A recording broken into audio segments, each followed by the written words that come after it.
कमला trust की निर्देशना गोवानी ने महिलाओं के लिए स्वास्थ्य जांच शिविर का आयोजन किया। वाराणसी में कमला ट्रस्ट की निर्देशना गोवानी ने पावन नगरी बनारस में महिलाओं के लिए दानगंज चोलापुर स्थित एक कॉलेज में स्वास्थ्य जांच शिविर का आयोजन किया। महिलाओं के खुद के स्वास्थ्य का नजरअंदाज कर देने की आदत अक्सर उनकी सेहत पर भारी पड़ जाती है। वह सबका ख्याल तो रखती हैं, पर खुद का ख्याल रखना भूल जाती हैं। दर्द हुआ तो क्रूसीन और फिर चलो काम पर। कुछ ऐसा ही और औरतों के अपने स्वास्थ्य की ओर रवैया होता है। इसके साथ जोड़ दीजिए पैसों की चिंताएं और नियमित जांच करवाना तो दूर, डॉक्टर के पास तक नहीं जाती है। इसलिए समाज के लिए जरूरी है कि कुछ ऐसे कदम उठाए जाएं कि महिलाओं की स्वास्थ्य प्राथमिकता पाएं और आखिर समाज की धरोहर ठीक रहेगी तभी तो बाकी सब ठीक होगा। कमला ट्रस्ट की निर्देशना गोवानी ने इस बात को समझा और अपने ट्रस्ट के द्वारा महिला स्वास्थ्य के लिए कदम उठाए। उन्होंने आज ही बनारस में महिलाओं के लिए एक स्वास्थ्य जांच शिविर का आयोजन किया। कमला अंकीबाई घमंडीराम गोवानी ट्रस्ट पिछले कुछ वर्षों से स्वास्थ्य सेवा की ओर कदम उठा रही है। यह शिविर इन्हीं प्रयासों को आगे बढ़ाने का एक जरिया था। शिविर का प्राथमिक लक्ष्य स्तन कैंसर की जांच करना और महिलाओं को स्तन कैंसर का स्वयं पता लगाने के तरीकों के बारे में जागरूक करना था। उन्हें यह भी सलाह दी गई कि अगर उनके स्तन में कोई असामान्यताएं पाई जाती हैं तो उन्हें आगे क्या करना चाहिए। स्तन कैंसर की जांच के अलावा शिविर में ईएनटी स्वास्थ्य और सामान्य फिटनेस जैसे अन्य स्वास्थ्य संबंधी पहलुओं पर भी चर्चा हुई। मुंबई के सर्वश्रेष्ठ डॉक्टरों को बनारस ले जाया गया। इन डॉक्टरों ने शिविर में भाग लिया और इसे सफल बनाया।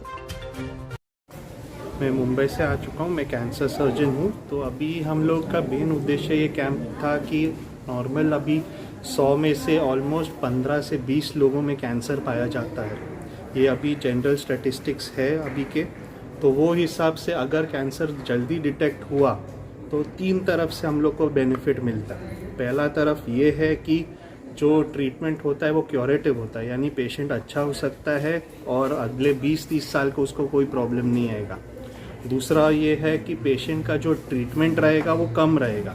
अगर पेशेंट के पास कैंसर है और वो लेट डिटेक्ट हुआ तो उसमें क्या होता है, पेशेंट को बहुत ट्रीटमेंट लेना पड़ता है, सर्जरी, कीमोथेरेपी, रेडिएशन, अनेक प्रमाण की ट्रीटमेंट लेना पड़ता है।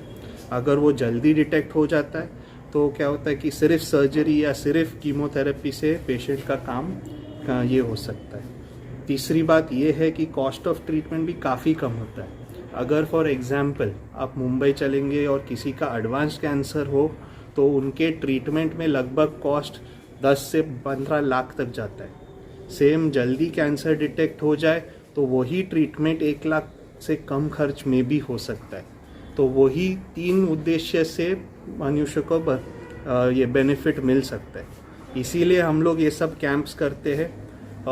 एक अच्छी बात है कि ये जो कैंप्स की सुविधाएं हैं, अगर आप कोई भी दवाखाना में जाएंगे करने के लिए, ये पैप स्मीयर हो वो सब 2000 खर्चा रहता है उसका, यही हम लोग आपके लिए फ्री में करवा रहे। दूसरी बात है कि जो आपको बेसिक शिक्षण मिलेगी, मैं चाहता हूँ कि जो भी लोग आए कैंप में वो जाके दूसरे लोगों को भी बताए। अभी फॉर एग्जांपल जो एग्जामिनेशन और हम सब जो सिखाते हैं पेशेंट्स को, वो जाके भी अपने पड़ोसियों, अपने फैमिली मेम्बर्स को भी सिखाए, ताकि ये जो नॉलेज है सबको मिल जाए। क्योंकि हम लोग सबका तो नहीं कर सकते, पर एटलीस्ट जितने को हम लोग करेंगे उनका तो बेनिफिट मिलना चाहिए। सर, ये कैंप आज ही तक रहेगा, फिर इसके बाद भी लगातार लगता रहेगा? हम लोग की इच्छा है कि हम लोग बार बार कैंप करें, पर मेन क्या है कि पहले लोगों का माइंडसेट में चेंज होना चाहिए। कैंप ये नहीं कि हम लोग सब में कैंसर ढूंढ रहे, कैंप ये है कि हम लोग लोगों को सिखा रहे कि क्या देखना है और कैसे देखना है, और उसमें आपका ही बेनिफिट है। ये सब सुविधाएं सरकार और जो भी डोनर्स है और वो सब आपके लिए ही कर रहे हैं, तो वो आप उसका यूज़ कर दीजिए। मैं डॉक्टर नूतन सिंह हूँ, गायनकोलॉजिस्ट हूँ, डायरेक्टर ओमेगा प्लस हॉस्पिटल।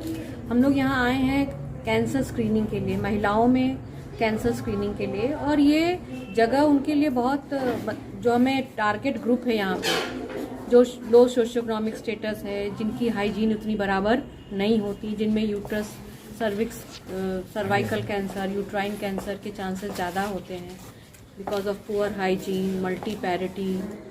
तो ये ग्रुप जो है ये बहुत ही निगलेक्टेड रहता है, ये अपना ध्यान नहीं देते हैं। मेंस्ट्रुअल हाइजीन इनकी बहुत ख़राब होती है, इनके पार्टनर्स की हाइजीन ख़राब होती है, जिसकी वजह से इन पेशेंट्स में सर्वाइकल कैंसर के चांसेस ज़्यादा होते हैं। तो आज हम यहाँ आए हैं, सर्वाइकल कैंसर का जो स्क्रीनिंग टेस्ट होता है पैप स्मीयर, जिससे हमें बहुत अर्ली स्टेजेस में we can detect CA cervix और जिसका ट्रीटमेंट पॉसिबल है। तो उसके लिए आज हम आए हैं। साथ में हम ब्रेस्ट एग्जामिनेशन भी कर रहे हैं, क्योंकि ये महिलाओं को पता ही नहीं होता कि उनके ब्रेस्ट में नॉर्मल क्या है, अब नॉर्मल क्या है, उसका कैसे जांच करें। तो हम जांच भी कर रहे हैं, प्लस उन्हें बता भी रहे हैं कि आप खुद से अपने ब्रेस्ट को कैसे एग्जामिन कर सकें।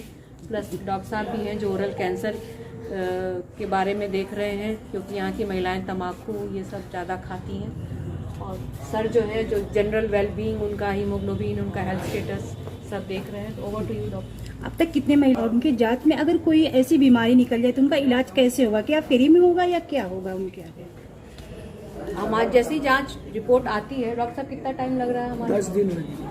पैप स्मीयर के साथ जो रिपोर्ट बनेगा उसको 10 से 12 दिन लगते हैं। ऊपर कर दीजिए। जानना चाहेंगे पद में? मैं निदर्शना गोवानी, अंकीबाई घमंडी राम जी गोवानी ट्रस्ट की ट्रस्टी हूँ। हम लोग यहाँ मुंबई से आए। यहाँ पे आने का क्या उद्देश्य है और क्यों आपके मन में ऐसा आया कि मुझे कैंप लगा कर कि उन महिलाओं तक जाना चाहिए, क्या है? अंकीबाई घमंडी Ram ji गोवानी trust her state में काम कर रही है। ये कैंप हमने 1 हफ्ते पहले अयोध्या में भी लगाया, उसके पहले मुंबई में लगाया। तो हमारा यही उद्देश्य है इस कैंप को करने का कि जितनी औरतें हैं उन सबको कैंसर अवेयरनेस कैंप के थ्रू नॉलेज मिले। जैसे एक तरह की सिटियों में आकर बहुत फ़ायदा मिलता है कि औरतों को पता नहीं है कि क्या है। मुंबई जैसे शहरों में तो चलो अवेयरनेस है, गांव में भी अगर आप जाते हैं तो औरतें समझती हैं। आज जैसे मैं यहाँ कैंप में आई तो मुझे पता चला लोग इलाज कराने को भी डरते हैं। तो ये कैंप करने का यही मकसद है कि बीमारी लोगों को कम लगे और लोग सुरक्षित रहें, क्योंकि अगर महिला सुरक्षित है तो उसका पूरा परिवार सुरक्षित है। तो यहाँ इसीलिए आई हूँ मैं कि जितनी ज़्यादा महिलाओं को हम इसका फैसिलिटी दे सकें, उनको इसका नॉलेज दे सकें और वो स्वस्थ हों, बस इसके लिए ही कैंप लगा।